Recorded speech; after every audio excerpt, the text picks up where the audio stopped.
Um Tirania de Aço capítulo 355, fadada obsolescência. Esse capítulo veio de novelfull.net. Por favor confira o site e link na descrição. Berengário estivera terrivelmente ocupado com o trabalho durante o último mês, especialmente supervisionando as fases iniciais de seu processo de industrialização, tanto que até começara a abandonar seus deveres de marido e pai. Neste momento, ele estava sentado em seu escritório, supervisionando os relatórios de despesas para os custos iniciais de construção de uma ferrovia. Estava dentro de suas expectativas e, como tal, ele rapidamente assinou sua aprovação no documento com sua caneta a tinteiro. Neste momento, ele ouviu uma batida em sua porta. Como tal, ele instintivamente chamou a pessoa por trás dele. "Está aberto." Depois de dizer isso, a porta se abriu para revelar sua esposa recém-casada, que estava diante dele com uma travessa cheia de comida e uma caneca de cerveja. Antes que Berengário percebesse, o meio-dia se aproximava e a hora do almoço chegava com ele. Depois de ver sua bela jovem noiva parada diante dele segurando um prato cheio de linguiça, Käsespätzle schnitzel, o cansaço de Berengar começou a desaparecer quando ele se levantou de seu assento e cumprimentou sua mulher. "Adela, já é hora do almoço. Me desculpe, eu deveria ter encontrado você no refeitório, eu estava tão ocupada com o trabalho." Adela colocou a bandeja de comida sobre a mesa de Berengário e forçou-se a sentar-se em seu colo. Ao fazê-lo, ela colocou um dedo nos lábios de Berengário, silenciando de falar. Ela olhou em seus profundos olhos safira que ela mesma tinha em comum antes de contar os pensamentos em sua mente. "Eu entendo que você tem estado ocupado administrando o reino, não há necessidade de se desculpar. Sem você, temo pensar no que a Áustria teria se tornado. No mínimo, permita-me ajudá-lo da maneira que puder. Afinal, seu trabalho é necessário, mas pular refeições faz mal à saúde." Berengário sorriu quando Adela ergueu a caneca de 1 litro de cerveja e levou-a aos lábios, obrigando-o a beber da farta cerveja que continha. Depois que ele fez isso, ele começou a continuar seu trabalho enquanto Adela continuou a alimentá-lo com um prato de comida. Teve o cuidado de não danificar os documentos com o fino resíduo da cozinha austríaca.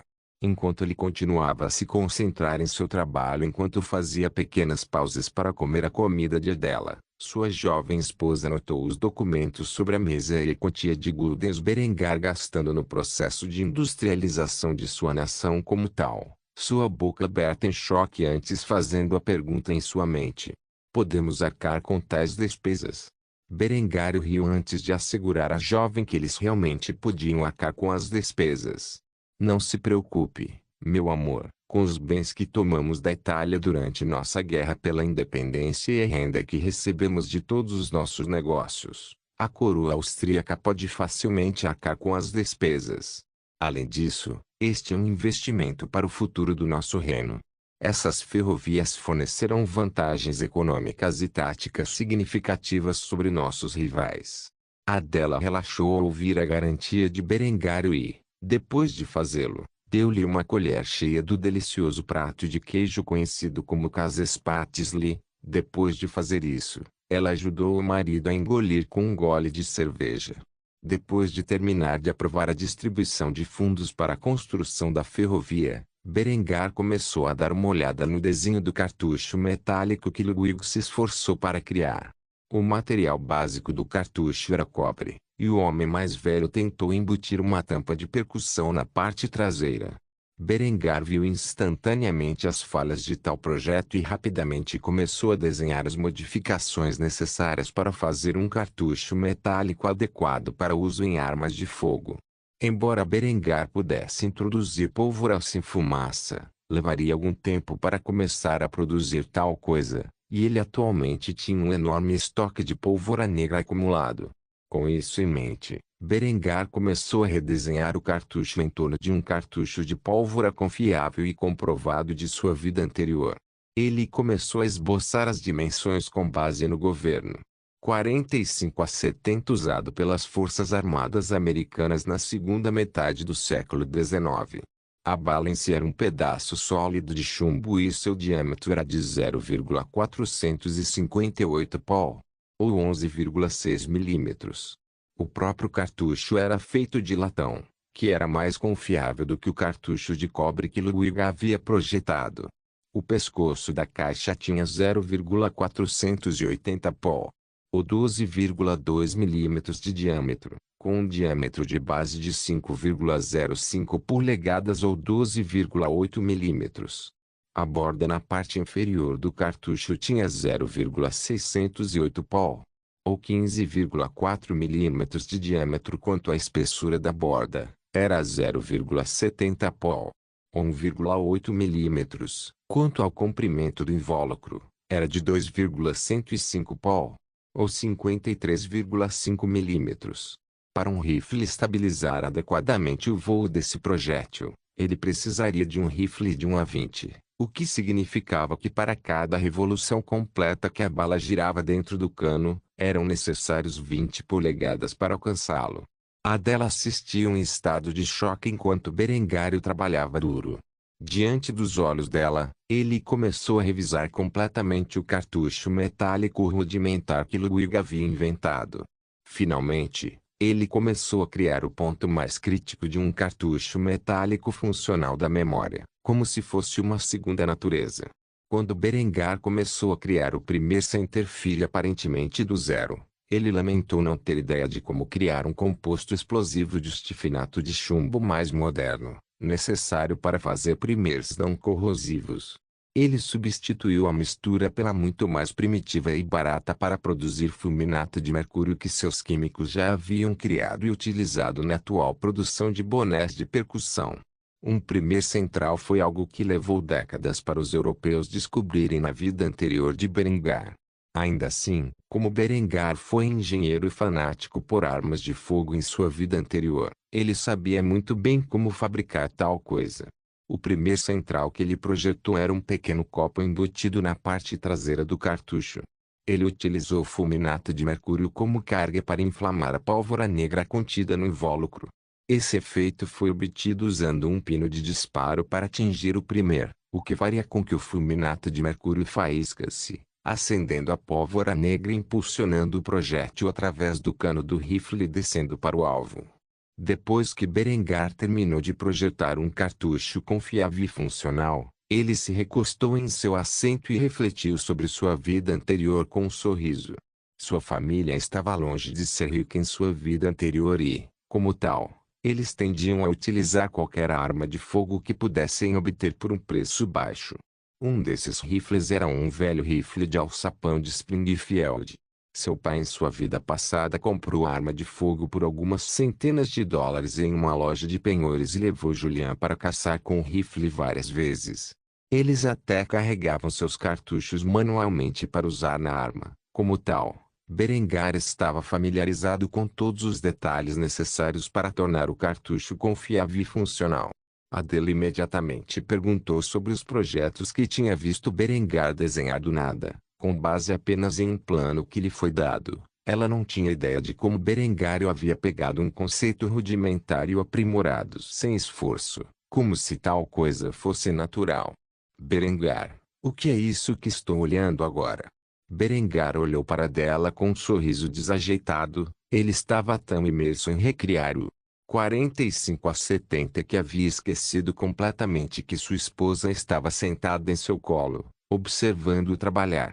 Como tal, ele começou a acariciar sua linda cabeça antes de revelar seus pensamentos sobre o assunto. Esta é a invenção que permitirá que nosso reino reine supremo sobre nossos rivais por séculos. Agora tudo o que preciso fazer é projetar um rifle capaz de utilizá-lo. Claro, farei isso posteriormente. É uma pena. Adela olhou instantaneamente para Berengar confusa ao ouvir a última parte da explicação de Berengar. O que é? Um sorriso presunçoso apareceu no rosto de Berengário quando ele começou a explicar seu processo de pensamento. Ludwig fez um trabalho excepcional ao criar o rifle de agulha, e temo que ele só sofrerá 2 conflitos antes de ser substituído por um design superior feito por mim. É um desperdício. Em resposta a isso, Adela riu inocentemente. Ela achou fofo como Berengário pensou tão seriamente sobre um assunto tão sem sentido e começou a consolar seu homem por seus arrependimentos. Bem, se ajudou você a vencer 2 guerras, então não foi um desperdício, não é? Berengário sorriu amargamente ao ouvir isso. Parece que o rifle de agulha estava fadado à rápida obsolescência em ambas as vidas.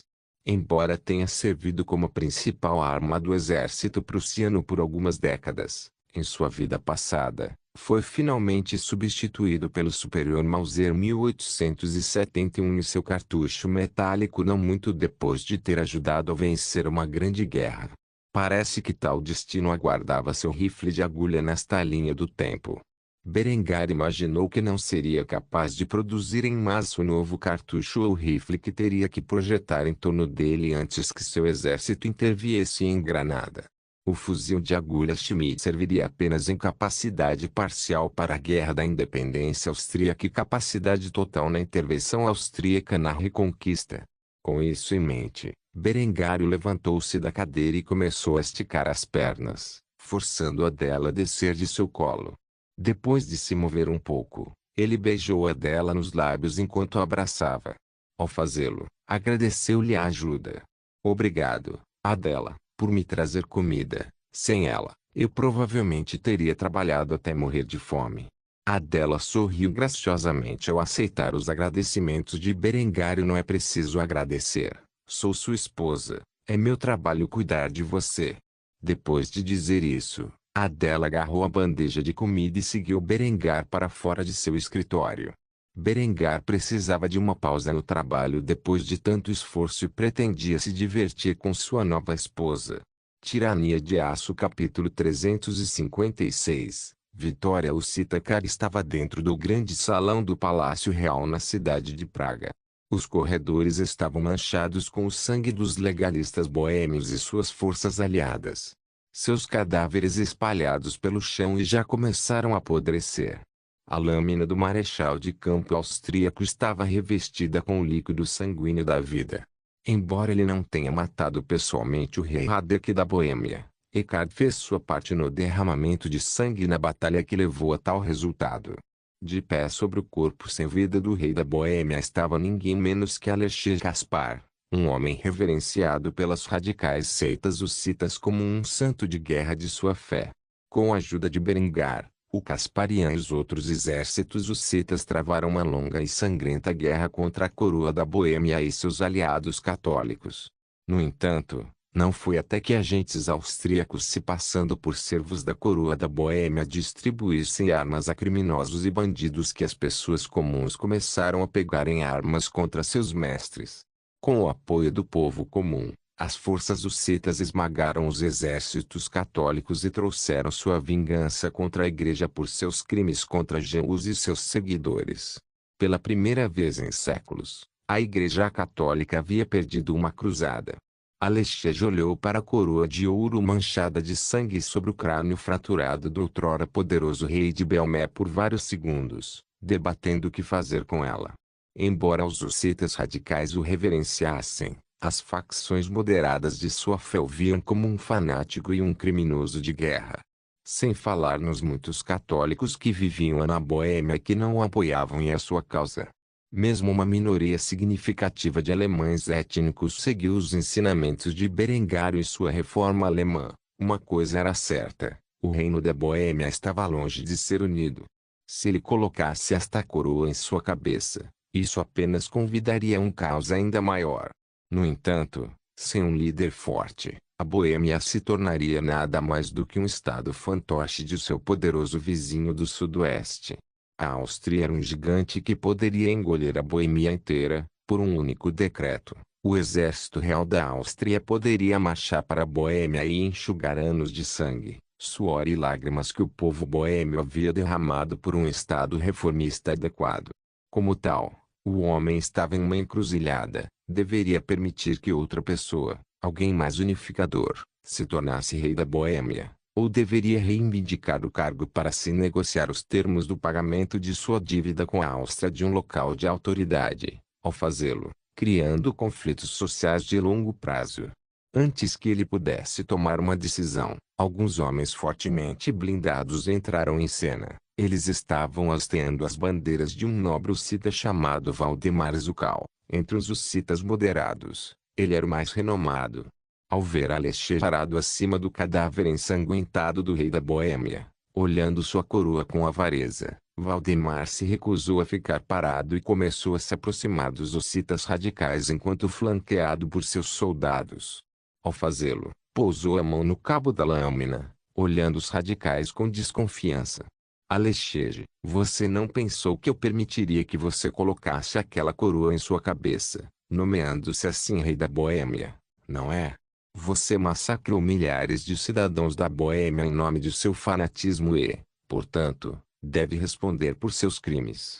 Quando Valdemar disse isso, os seguidores de Alecher desembainharam suas lâminas em uma demonstração de força. Ao fazê-lo, eles encararam o nobre moderado com expressões ferozes. Assim como os moderados nunca permitiriam que um radical se sentasse no trono, também nunca permitiriam que um moderado governasse como rei. Quanto a Eckhard, ele e suas tropas austríacas foram apanhados do meio desses dois grupos armados. Assim, o envelhecido marechal de campo imediatamente tentou apaziguar os dois lados e chegar a um acordo antes que eles começassem a se matar por causa de pequenas diferenças de opinião. Senhores, guardem suas lâminas. Nós ganhamos a guerra, e isso é tudo o que importa por enquanto.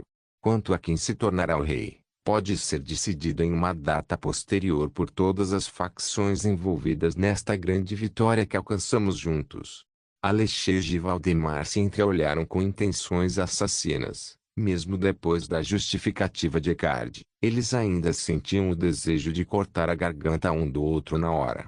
Aos olhos de Alecher, os moderados fizeram muito pouco pela causa, permitindo que eles suas forças sofressem como vanguarda na guerra contra os católicos. Enquanto os radicais lutavam, os moderados ficavam à margem, esperando que surgisse um vencedor claro. Como tal, o líder radical jamais permitiria que um oportunista como Valdemar se apoderasse da coroa da Boêmia, não depois de todo o sangue que ele e seus camaradas derramaram para alcançar essa vitória. Vendo que as tensões só aumentavam, Eckhard jogou sua carta final para fazer os dois homens verem a razão e, como tal, suspirou profundamente antes de falar em tom grave. A notícia de sua vitória já foi enviada ao rei Berengário. Imagine sua surpresa quando ele fizer uma visita à corte da Boêmia e ver que vocês, tolos, começaram a se matar por causa de suas pequenas diferenças. Guarde suas lâminas ou enfrente a ira de seu benfeitor. Se fosse anos atrás, quando a guerra tivesse começado, tal ameaça teria sido vista como uma piada pelos dois lados que se enfrentam. No entanto, depois que a notícia da vitória absoluta de Berengário sobre o Sacro Império Romano chegou à Boêmia, ninguém presente foi tolo o suficiente para levar o aviso de cá levianamente. Os radicais foram os primeiros a recuar quando Alecher embainhou sua lâmina. No momento em que ele o fez, seus homens o seguiram. Ele e os radicais deviam a Berengário uma dívida muito maior do que os moderados, pois foram para eles que Berengário enviou a maior parte de sua ajuda. Quanto a Valdemar, ele agarrou sua lâmina intensamente enquanto lutava para aceitar o resultado. Ele iria ficar de braços cruzados e permitir que os austríacos bancassem o criador de reis em seu reino.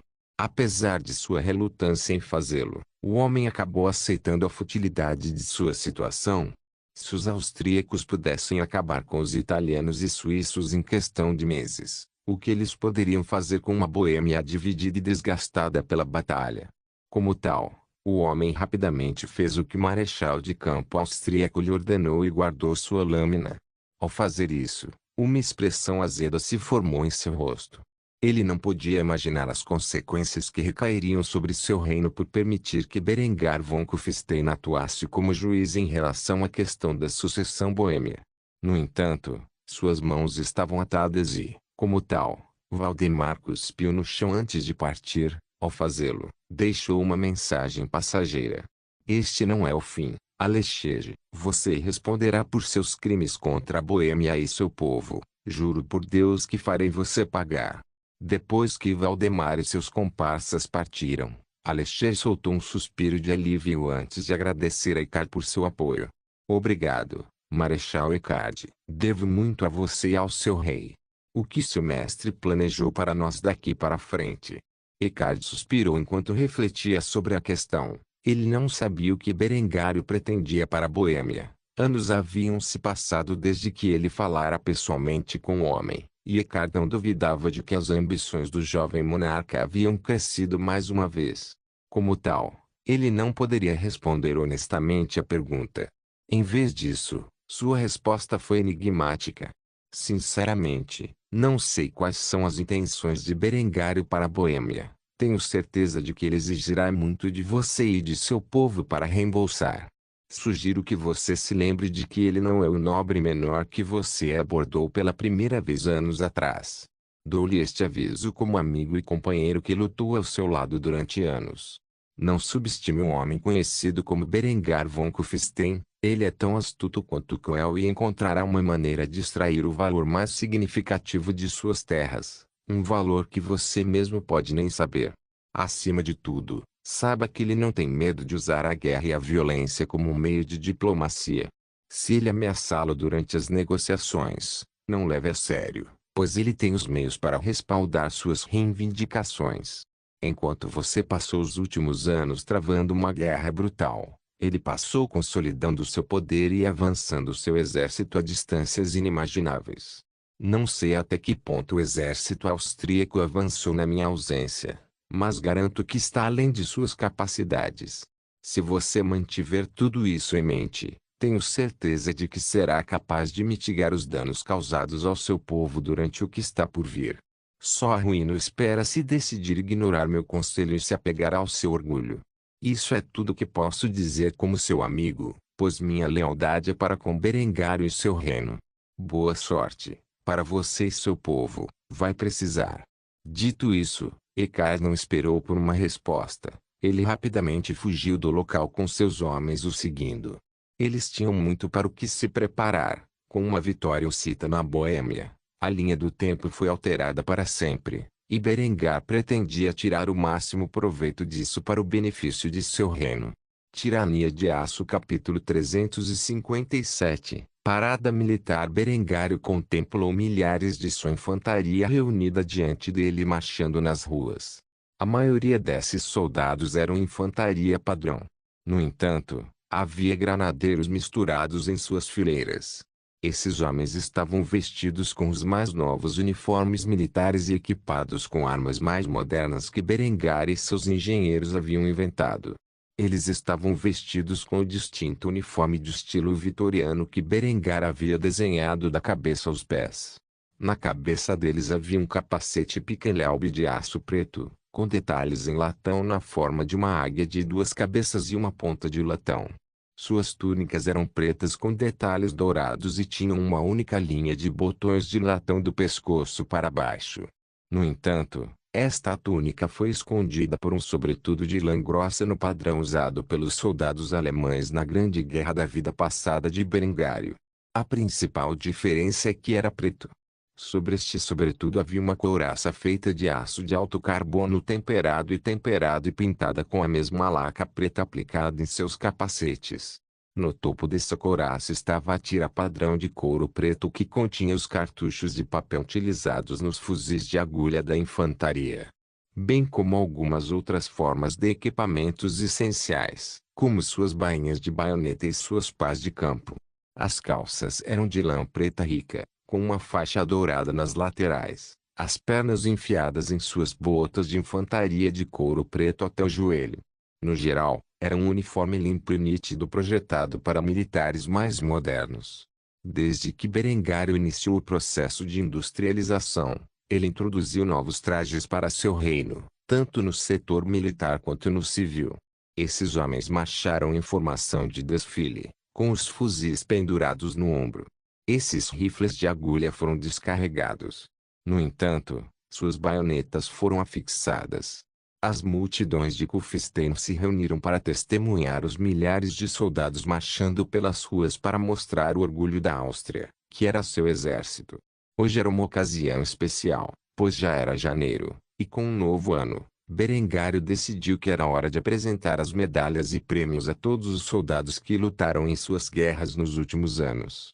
Sem a ajuda deles, Berengário jamais teria conseguido tudo o que conquistou em tão pouco tempo. Assim, dezenas de milhares de soldados marcharam pelas ruas de Kufstein no auge do inverno, muitos dos quais eram veteranos das forças armadas que haviam se aposentado e agora serviam na reserva. Berengário vestia um sobretudo. No entanto, foi aberto para revelar o luxuoso uniforme geral e seus prêmios abaixo. Como todos os homens presentes, ele usava um par de luvas de couro preto para proteger as mãos do frio dos Alpes austríacos. Ele ficou em um palco construído acima do desfile, onde os soldados que haviam se provado em batalha seriam convocados um a um para receber suas recompensas. Ele estava cercado por sua recém-estabelecida guarda real, vestida com uniformes especiais. Seus uniformes tinham as cores invertidas. Eles eram brancos com detalhes dourados e tinham uma única linha de botões de latão do pescoço para baixo. No topo desta túnica havia uma couraça dourada, combinada com um capacete piquelhaube de aço dourado no topo de suas cabeças. A guarda real foi selecionada entre as forças armadas de elite, endurecidas pela batalha e leais de Berengar. Muitos deles serviram no Jaeger Corps ou nos Granadeiros. No entanto, outros pertenciam às suas unidades de cavalaria, como os couraceiros e os hussardos. Independentemente disso, eles eram os mais adequados para proteger Berengar e a família real. Como tal, eles permaneceram estoicamente enquanto protegiam seu rei contra qualquer potencial explosão de violência durante as festividades. Depois que a infantaria passou pelo local e circulou para se apresentar diante do palco, a artilharia desfilou pelas ruas, com seus canhões de campanha a reboque pelos cavalos que pertenciam às suas unidades. Seus uniformes eram semelhantes aos da infantaria, com uma ligeira diferença. Em vez de uma ponta no topo de seus capacetes piquelhaube, eles tinham uma bola de latão afixada a uma haste de latão. Eles também não usavam a couraça de aço, pois era simplesmente desnecessário para a artilharia usar armadura corporal.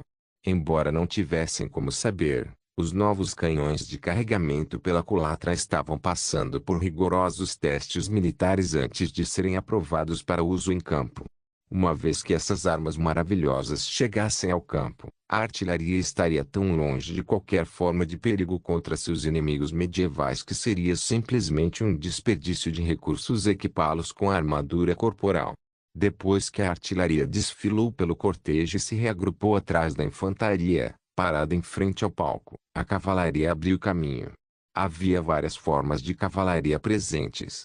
Os couraceiros eram a cavalaria pesada. Eles usavam uniformes de cavalaria pretos e dourados no estilo dos couraceiros prussianos da Guerra Franco-Prussiana da vida passada de Berengário.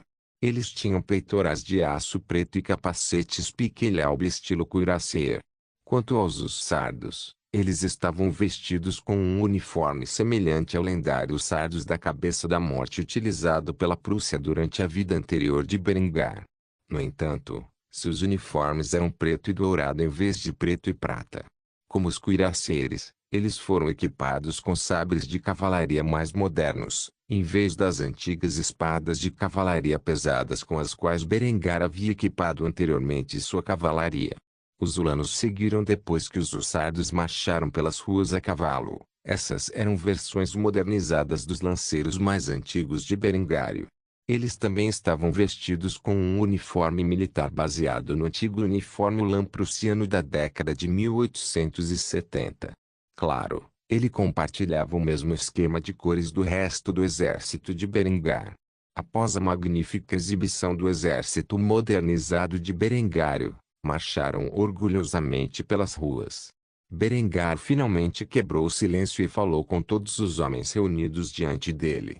Nos últimos anos, todos vocês presentes me seguiram na batalha. Desde o início, alguns de vocês estiveram comigo e outros se juntaram ao meu exército à medida que ganhei mais poder. Perdemos muitos de nossos irmãos de armas em combate contra nossos inimigos, mas agora somos um reino independente, mais significativo do que qualquer força em todo o mundo ocidental. Foi devido aos seus sacrifícios no campo de batalha que alcançamos tudo o que conquistamos. Como tal, hoje é um dia para todos vocês e, portanto, decidi distribuir prêmios a todos aqueles que provaram seu valor e coragem no campo de batalha.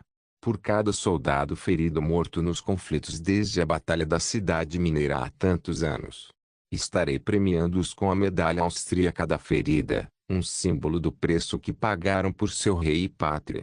Agora, enquanto chamo seus nomes, apresentem-se e darei a vocês os prêmios que considerei dignos de seu histórico de serviço. Berengar começou por convocar o mais alto escalão de generais e oficiais presentes. Aqueles atualmente envolvidos em suas guerras por procuração como conselheiros militares receberiam seus prêmios mais tarde, quando retornassem a Kufstein. Depois de passar pelos oficiais gerais e aqueles diretamente abaixo deles, Berengar finalmente abriu caminho para a classe de oficiais regulares. Capitão Arnold Gerwig, dê um passo à frente, por favor. Arnold ficou surpreso ao ouvir seu nome ser chamado, apesar do fato de ter subido de uma posição alistada para de capitão granadeiro de pleno direito. Ele não esperava receber nenhuma forma significativa de prêmio. Quando ele finalmente chegou na frente do rei, seu coração estava palpitando. No entanto, as palavras que Berengar falou a seguir o chocaram profundamente. Já faz algum tempo desde a última vez que vi seu rosto. Fiquei fora de mim quando soube que seu amigo Bardo havia falecido. Tenho vergonha de admitir que foi somente depois de pesquisar meus relatórios de vítimas para esta cerimônia que percebi que um dos homens que tão bravamente ficaram ao meu lado durante aquela primeira emboscada faleceram em uma guerra anterior. Arnold lutou para encontrar as palavras para expressar seus pensamentos. Ele não conseguia entender como Berengário conseguiu se lembrar de seu rosto e nome depois que tantos anos se passaram desde aquele dia fatídico. O homem lutou para conter as lágrimas que se formaram em seus olhos enquanto ouvia o decreto de Berengário para a multidão. Por sua bravura em proteger seu rei na noite da emboscada de nossas forças fora de Jaz durante a guerra pelo Tirol, lutando bravamente na linha de frente durante a guerra contra a ocupação da Baviera e seus atos de bravura ao liderar nossos granadeiros para proteger nossas linhas de abastecimento durante a guerra pela independência, por meio desta, concedo a você, Capitão Arnold Gerwig, a Cruz de Cavaleiro da Cruz de Ferro, a Ordem do Mérito Militar e a Ordem de Quarta Classe de São Jorge. Depois de dizer isso, Berengário abriu um pequeno recipiente contendo as duas medalhas lendárias. A primeira valia mais prestígio do que a Medalha de Honra dos Estados Unidos. A segunda era a honra militar mais distinta que Berengar poderia conceder e a terceira estabeleceu Arnold como cavaleiro da coroa austríaca. Berengar passou a pendurar as fitas pretas, brancas e douradas contendo a Cruz de Ferro e a Ordem do Mérito Militar em volta do pescoço de Arnold antes de prender a Cruz de Malta branca e preta e dourada da Ordem de São Jorge em seu peito. Depois de fazer isso, ele apertou a mão de Arnold antes de saudar o soldado, assim como havia feito com todos os oficiais que vieram antes dele. Arnold respondeu com sua saudação antes de retornar à multidão de soldados reunidos, que começaram a torcer por ele. Todos os cidadãos reunidos fora do local rugiram em aplausos para o prêmio de Arnold. A cerimônia continuou por várias horas enquanto Berengar distribuía prêmios a todos os homens que ele achava que os mereciam. Essas medalhas e prêmios variaram muito com base no desempenho de um indivíduo. Entre esses homens estavam soldados que haviam provado sua bravura no campo de batalha, como o capitão Andrés Jaeger, cujas ações como capitão Jaeger levaram à rápida eliminação dos crimezeiros italianos durante a guerra pela independência, valendo-lhe também uma cruz de ferro de primeira classe. Como o capitão Wilhelm Krieger, cujos esforços para acabar com os bandidos na Áustria após a breve regência de Berengar sobre Conrad renderam a Cruz de Ferro de segunda classe. Depois de muitas horas, a noite caiu sobre Kufstein e Berengário dispensou o desfile. Entre os soldados de seu exército, milhares receberam honras, a maioria das quais a medalha austríaca de ferimentos. O evento em si foi um grande sucesso, pois aumentou o interesse público nas Forças Armadas e foi utilizado como ferramenta de propaganda nos jornais para celebrar o domínio austríaco. Este seria o primeiro de muitos desfiles militares que Berengário organizaria durante seu mandato como monarca. A primeira geração de soldados austríacos finalmente foi reconhecida por seus esforços no campo de batalha e, portanto, o moral estava em alta. No futuro, os países estrangeiros começariam a adotar ideias semelhantes de prêmios militares para inspirar suas tropas a alcançar maior glória. No entanto, por enquanto, era algo exclusivo da cultura militar austríaca. Tirania de Aço capítulo 358. Preparando-se para intervenção na Boêmia após o término do desfile militar, Berengário foi alertado de que a guerra na Boêmia havia chegado ao fim e, como ele esperava, as várias seitas hussitas não conseguiam chegar a um acordo sobre quem seria o próximo rei. Ele começou a rir consigo mesmo enquanto lia a carta escrita por Eckhard que estava em suas mãos. Claro que acabaria assim. Eckhard esperava que um bando de fanáticos religiosos tivesse um plano para depois de derrubarem a monarquia legítima. O rei Radek da Boêmia estava morto, assim como seus herdeiros masculinos. Praga estava em um estado desastroso, e as várias seitas hussitas se voltaram umas contra as outras na tentativa de colocar seus representantes no trono vago.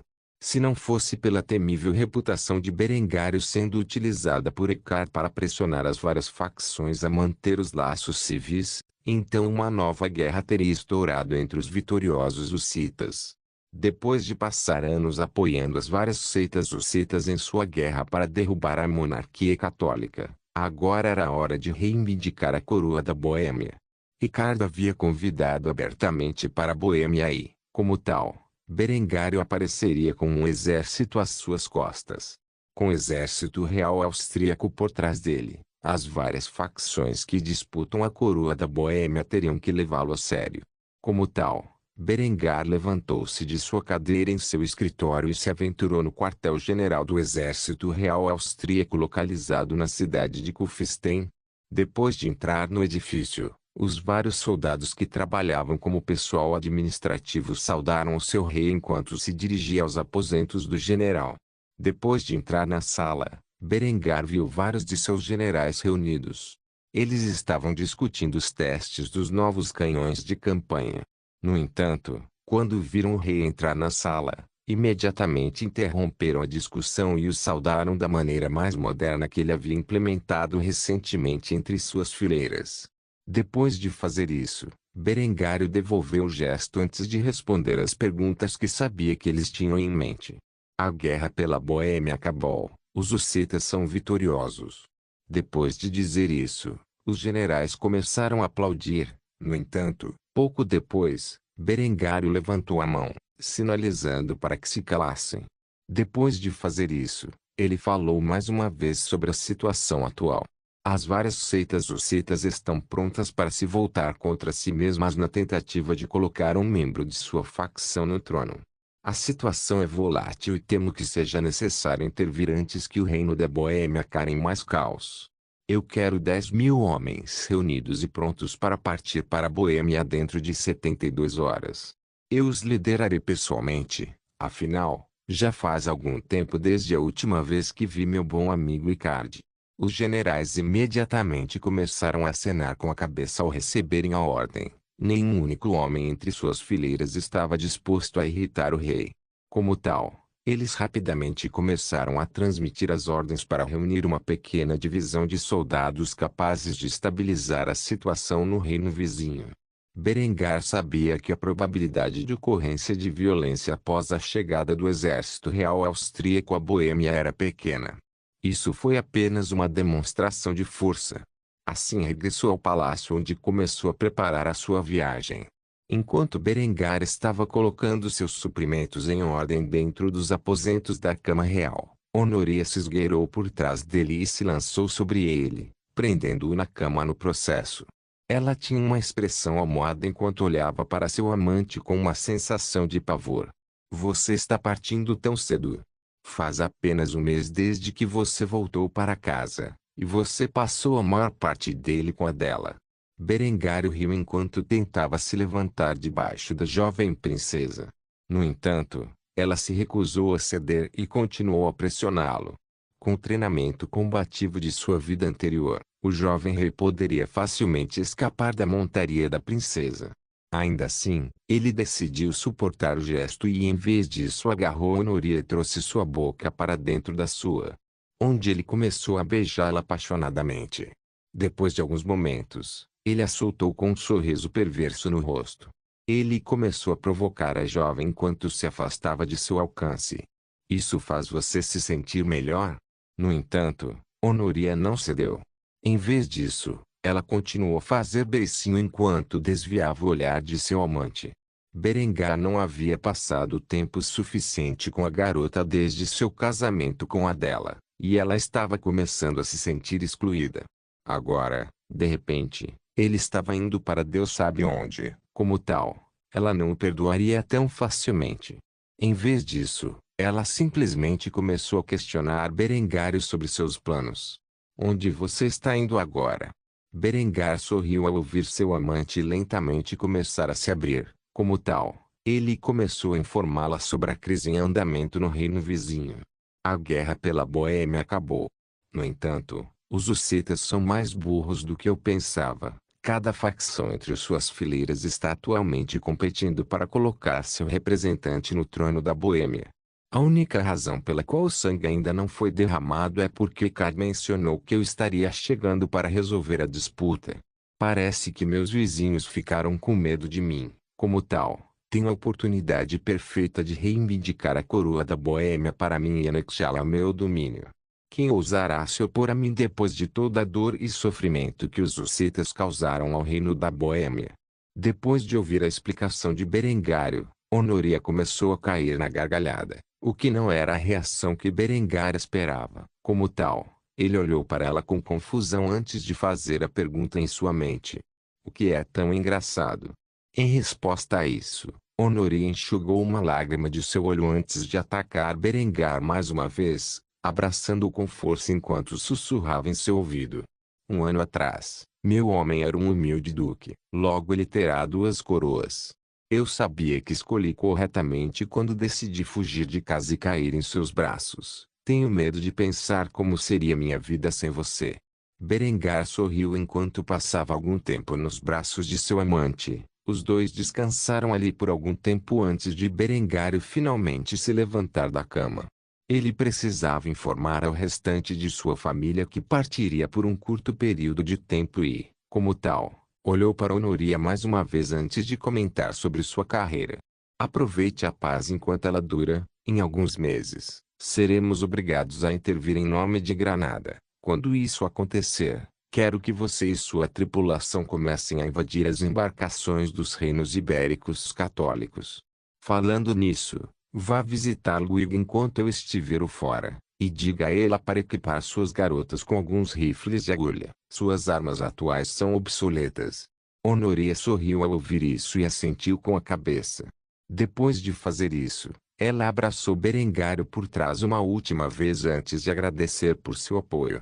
Obrigado por toda a sua ajuda. Berengar riu enquanto acariciava a cabeça da garota antes de forçar-se para fora de seu aperto. Tudo bem, eu tenho que informar os outros. Não vou sair por mais 3 dias, então você e Lindy devem me encontrar na sala do Arem mais tarde. Tenho certeza que podemos encontrar alguma maneira de nos divertirmos por os próximos dias. Depois de dizer isso, Berengário começou a beijar a dela. Somente depois que vários momentos se passaram é que ele se soltou de seu aperto. Depois de fazer isso, ele se aproximou de Lindy e sussurrou algo em seu ouvido que a fez corar. Embora dela tenha notado isso, ela decidiu não perguntar sobre isso. Berengário provavelmente se encontraria em perigo novamente, e ela vinha monopolizando seu tempo desde o casamento. Como tal, ela decidiu deixar Berengário se divertir um pouco com suas outras futuras esposas. Berengar e Lindy deixaram Adele e Henrietta sozinhas com seus 2 filhos enquanto fugiam para o quarto do harém onde Honoria os esperava. Quanto ao que o trio faria juntos, isso era algo que só eles saberiam. Não se esqueça de deixar o link de se inscrever no canal. Caso queira contribuir de alguma forma com o canal, entre em contato comigo pelo Instagram do canal. O link do Instagram do canal estará na descrição do vídeo. Por favor, certifique-se de verificar meus outros vídeos, Tenho certeza que você vai gostar deles. Solém irmãs, solém irmãos.